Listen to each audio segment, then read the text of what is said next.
अब एक important term आती है, उसे कहते हैं न्यूटेशन और काउंटर न्यूटेशन।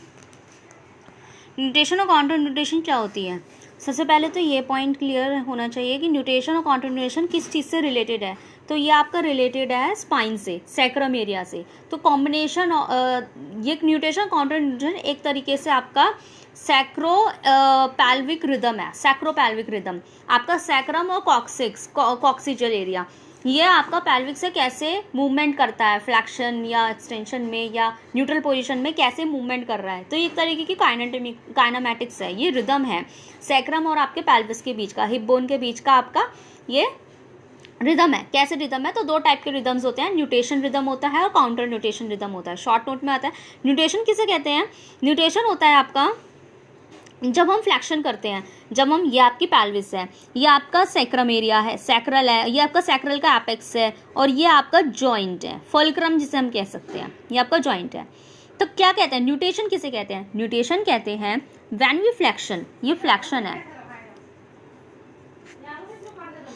फ्लैक्शन मूवमेंट में क्या होगा फ्लैक्शन मूवमेंट में क्या होगा, इमेजिन करना, ये आपका एंटीरियर साइड है, ये आपका पोस्टीरियर साइड है। फ्लैक्शन मूवमेंट में क्या होगा, आपका सैक्रम जो है हमारा आगे की तरफ झुकेगा। सैक्रम जो है ये हमारा सैक्रम है, जब हम फ्लैक्शन करेंगे तो ये ऐसे मूवमेंट देगा। तो क्या देख रहे हो तुम, बैक साइड में आपका एपेक्स है, ये दिखा ना एपेक्स, ये आपका बैक साइड में सैक्रल एपेक्स है। तो क्या होगा, आपका एपेक्स तो सुपीरियरली मूव कर गया, और जब ये सुपीरियरली मूव कर रहा है तो हमारा जो फ्रंट है, जो बेस है, ये बेस है आपका, ये बेस आपका इन्फीरियर मूव कर रहा है। ये समझ आया? ये जो है आपका सैक्रम एपेक्स जो है, मतलब पोस्टीरियर साइड है आपका, वो तो सुपीरियर मूव कर रहा है, और आपका एंटीरियर साइड मतलब कि बेस ऑफ द सैक्रम आपका डाउनवर्ड मूव कर रहा है। ठीक, ये आ गया। अब जब ये मूवमेंट चल रहा होगा तो पेल्विक का क्या मूवमेंट होगा? जब ये मूवमेंट चलता है तो आपका जो हिप बोन है वो आपका पोस्टीरियरली मूव करती है, वो आपकी पोस्टीरियरली मूव करती है।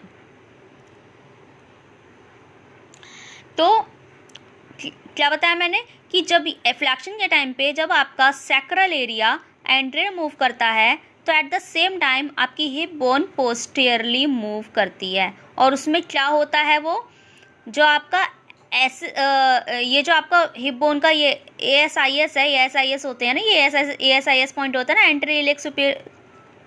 एंटीरियर सुपीरियर इलियक स्पाइन, ये आपका ASIS है, वो आपका ऊपर ऐसे सुपीरियर एंड बैकवर्ड मूव करने लगती है, और जब ये ऐसे मूव करेगी तो आपका प्यूबिस रेमाई क्या होगा, आपका एंटीरियरली और सुपीरियर मूव करता है। ये आपका सुपीरियर, ये आपका बैकवर्ड जाता है, और ये आपका एट द सेम टाइम आगे आता है। ठीक है, ये आ गया फ्लैक्शन में। सेम आपका काउंटर न्यूटेशन, काउंटर न्यूटेशन का रिदम क्या कहता है, जस्ट इसका अपोजिट है। जब हम एक्सटेंशन करते हैं, जब हम एक्सटेंशन करते हैं तो क्या होता है,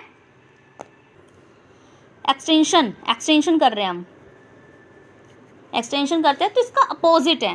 भाई देखो, न्यूटेशन में हमारा सैक्रम बेस आगे झुक रहा था इंफीरियर साइड, और एपेक्स ऊपर जा रहा था।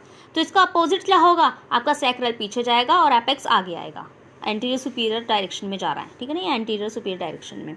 और एट द सेम टाइम आपका जो कंप्लीट पैल्विक है, ASIS डाउनवर्ड जाएगा, प्यूबिस रेमाई पीछे जाएगा। ये वाला मूवमेंट हो गया, ये वाला मूवमेंट पेल्विस पे, ये वाला मूवमेंट आ गया, और आपका सैक्रम पे ये वाला मूवमेंट आ गया। ठीक है।